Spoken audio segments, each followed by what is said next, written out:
अंतिम तीर्थ और दुमाई स्वामी के शासन में हम सही विराजते हैं।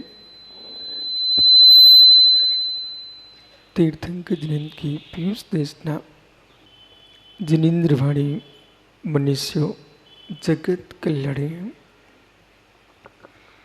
ये सर्वज्ञ शासन नमोस्तु शासन जयवंतो मित्रा श्रवण संस्कृति। भगवान सर्वज्ञ देव ने वस्तु के वस्तुत्व पर गहनतम गवेषणा रूप व्याख्यान किया, जिस व्याख्यान में यह स्पष्ट कर दिया जगत का प्राणी जिसे खोज रहा है वह वहां है नहीं, वो जहां है वहां उसकी खोज नहीं।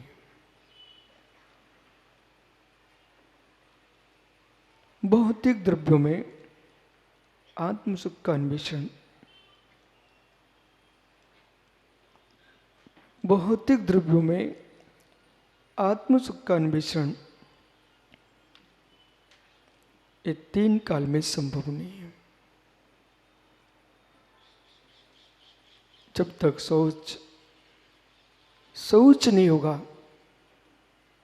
तब तक यथार्थ भूतार्थ वस्तु के बोध को प्राप्त नहीं कर सकता।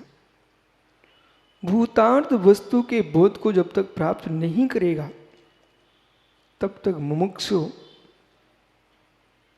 सत्यासुख को भी समझ नहीं सकता। सत्यार्थ सुख को पाना ये तो ध्रुव पुरुषार्थ है। सत्यार्थ सुख को पाना ध्रुव पुरुषार्थ है। पंचम काल में वो संभव नहीं है, कलयुग में वो संभव नहीं है। पर कलयुग में परम सुख मिलना संभव नहीं है। पंचम काल में परम सुख की प्राप्ति के उपाय को तो तुम कर सकते हो। कलयुग में आपको परम सुख नहीं मिल रहा है, परंतु परम सुख का निर्णय तो कर सकते हो। विश्वास मानना ज्ञानी। सम्यक दृष्टि जीव को जो सुख होता है वो उपलब्धि का सुख नहीं है, वो निर्णय का सुख है। इस बात के रहस्य को आज आपको क्षण मात्र में स्वीकार करोगे, यानी क्षण मात्र में स्वीकार करोगे आप। सम्यक दृष्टि जीव को उपलब्धि का सुख नहीं है, सम्यक दृष्टि जीव को निर्णय का सुख है। और निर्णय का इतना गहन सुख होता है कि आदमी उसको उपलब्धि रूप देखता है। उपलब्धि रूप तुम देख लो, कोई टेंशन नहीं है, पर उपलब्धि भूत मत देख लेना।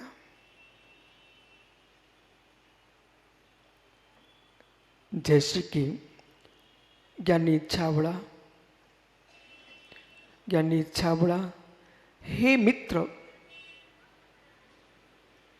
एक बालक को इंदौर के कॉलेज में एडमिशन लेना था। आपको बोध होना चाहिए, जब भिंडी में वो कह रहा था कि पिताजी मुझे इंदौर पढ़ाई करना है, तब उसके मस्तिष्क में बहुत क्लेश था कि पिताजी हाँ बोलते कि नहीं बोलते हैं। अभी उसने इंदौर में एडमिशन लिया नहीं है, भर्ती हुआ नहीं है, लेकिन पिताजी से बात कर रहा है कि ये तात मुझे इंदौर में पढ़ाई करना है। यदि पिता निर्णय दे देते हैं बेटा आपको इंदौर में ही भेजूंगा, आप विश्वास मानना उस बच्चे को आनंद आएगा कि नहीं आएगा? आएगा? अनुभव है? आएगा। लेकिन पुनः दुख प्रारंभ होता है। अब इंदौर में कौन सा कॉलेज?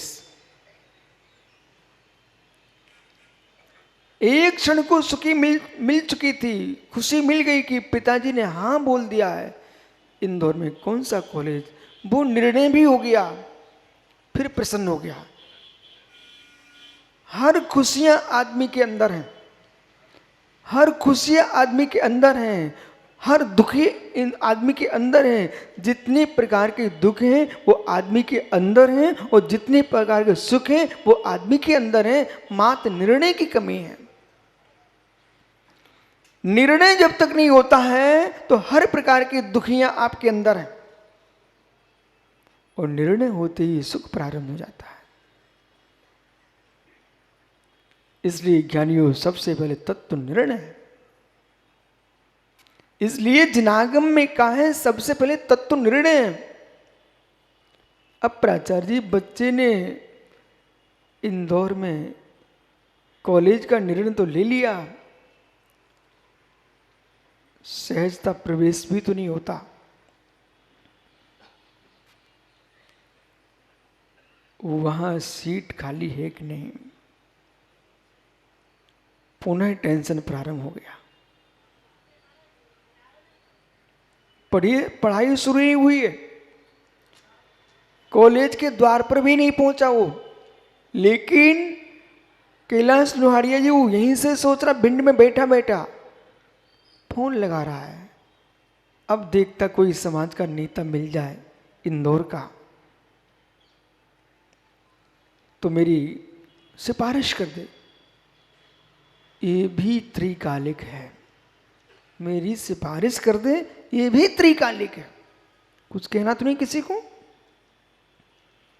मित्र, सम्यक उपलब्धि के साधनों में देव सा गुरु हैं, जिन प्रतिमा भी है, जिन बिंब भी है, निर्गंत मुनि भी हैं, धर्म उपदेश भी है।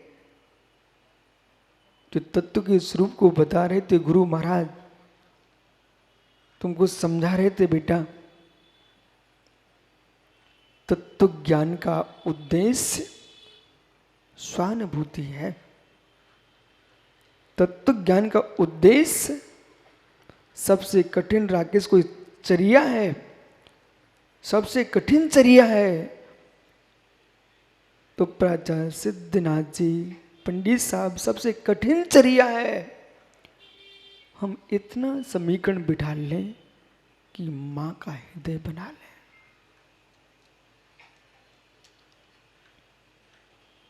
इतना समीकरण बिठा लें, हम मां का हृदय बना लें। मां, इतना समीकरण बिठा लें कि मां का हृदय बना लें।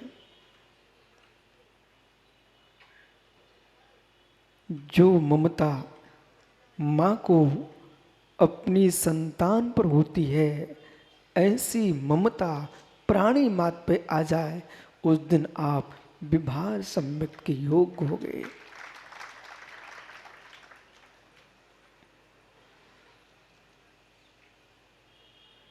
एक प्रश्न है राकेश से, जो शास्त्र के प्रश्नों पे लिखा वो सम्यक तुम्हें चाहिए कि जो मोक्ष देता वो सम्यक चाहिए? शास्त्रों के पृष्ठ पर लिखा है वो तुम्हारा सम्यक नहीं है। शास्त्रों के पृष्ठ पर लिखा वो तुम्हारा सम्यक नहीं है। वहां शास्त्रों में तो सम्यक के स्वरूप की व्याख्या है, न कि आपका सम्यक है। यानी छाबड़ा समझते चलना। जो ग्रंथों में लिखा है, चाहे तत्व सूत्र में लिखा हो, चाहे रत्नकंड श्रावकाचार में लिखा हो, चाहे समय सार का निश्चय सम्यक तो हो, हे मित्र, चाहे प्रवचन सार का व्यवहार सम्यक तो हो, हे मित्र, चाहे अष्ट पहुड़ का व्यवहार सम्यक तो हो, चाहे नियम सार का नियम भूत सम्यक तो हो, कारण समयसार हो, कार्य समयसार हो, जो भी ग्रंथों में लिखा है वो तुम्हारा कुछ भी नहीं है।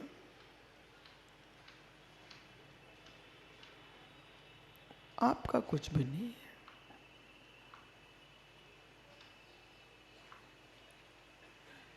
देव शाह गुरु पर श्रद्धा करना सम्यक्त है, इस शास्त्र में लिखा है, तुम्हारा नहीं है वो।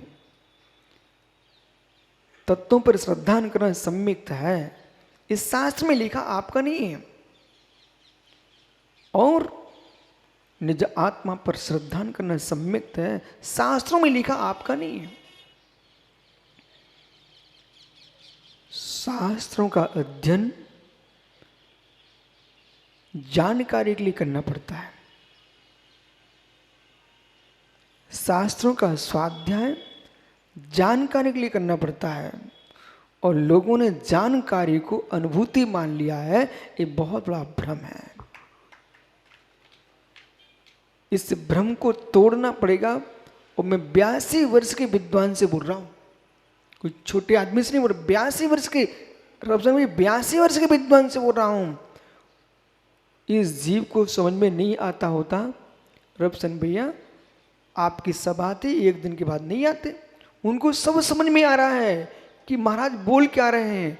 हे मित्र, जो लिखा है शास्त्रों में, मिश्री के मिलाने से दूध मीठा होता है, ऐसा शास्त्र में लिखा है।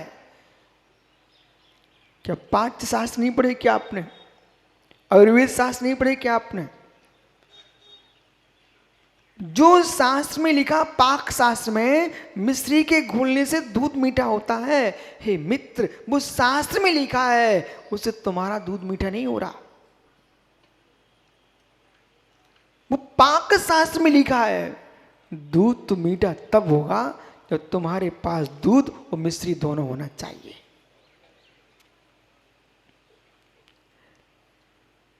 तुम्हारा दूध तो तब मीठा होगा जब आपके पास मिश्री भी हो और दुग्ध भी हो। मंत्री पुत्र, बेटा उपदेश देना तुम्हें 12 वर्ष की उम्र में सीख गया था, और 16 वर्ष की उम्र में परेड मंदिर में मैंने प्रवचन भी किए। कहो परेड मंदिर वालों को कक्का को पता ना हो, परेड मंदिर में प्रवचन किए रविशन भैया, और हलवाई खाने में क्लासें भी पढ़ाई हैं। लेकिन विषय समझना, प्रवचन तो बहुत दिन पहले सीख चुके थे, और ज्ञानी वचन तो हमने सीख लिए थे तभी जब 2 इंद्रिय था। आप रहस्य को समझिए। आप कुछ वचन बल तो मुझे 2 इंद्रिय जब था तभी समझ में आ गया था, वचन बल मेरे पास था, वचन बल था, काय बल भी था, पर मन बल नहीं था। कहां? 2 इंद्रिय जीव था। लट की पर्याय में थे कि नहीं? कहां कहां घूम के नहीं आ गए मित्र? कर्म चेतना को भोग रहा था, कर्म फल चेतना को भोगा एक इंद्रिय बन करके। ज्ञान चेतना का विवेक ही नहीं था। वचन बल अपने विषय पर टिके रहना मित्र। यदि वज्रसेन भाई आज नहीं संभले, आज नहीं संभले, रबचंद भाई आज सुबह की एक बात बताऊं, ये ज्ञानी लोग प्रवचन सुनना नहीं जानते। मैं तो प्रवचन सुनना भी जानता हूं, देखना भी जानता हूं। जब सुबह नसिया जा रहे थे और जैसे बतासा बाजार के मोड़ पर चैत्यालय से निकले तो वहां एक भाई ठेला लिए घूम रहा था सुबह 6 बजे।